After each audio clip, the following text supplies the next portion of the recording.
اخباركم ايه؟ يا رب تكونوا بخير. ده فيديو سريع كده حبيت اتكلم معاكم فيه. لو انت بتعاني مع التعاملات مع الناس، بتعاني اجتماعيا، فدول نصيحتين ممكن اقولهم لك ويساعدوك زي ما ساعدوني جدا. اولا، ان انت تسمع اكتر ما تتكلم، ومش تسمع بس لمجرد الرد، لا انت بتسمع بغرض الانصات، بتدي اهتمام كامل للشخص حتى لو هو بيقول كلام بالنسبه لك كلام مش مهم او كلام تافه. حتى لو انت عارف الكلام مسبقا اللي هو هيقوله، بس انت بتدي اهتمام كامل للشخص.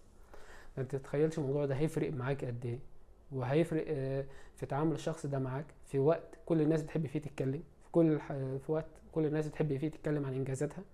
فانك تكون الشخص المختلف، بس صدقني هتلاقي اثر ده بطريقه جميله، هتلاقي الاثر ده كويس جدا عليك وعلى نظره الناس ليك. ثانيا، ان انت تعمل تواصل بصري. مش عايزك تخوف الشخص اللي قدامك، بس يعني ممكن من نص دقيقه لدقيقه بعدها تكسر حده التواصل دي، انك تبص يمين او شمال، ما تبصش في الارض نهائي.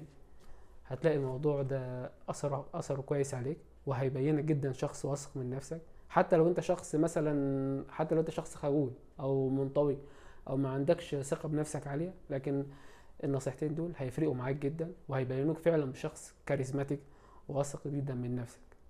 فده كان فيديو سريع كده على الماشي، حتى بدون سكريبت ولا اي حاجة. حبيت حاجة يعني طبقتها ولاحظت اثرها فعلا عليا، فقلت اشارككم اياها.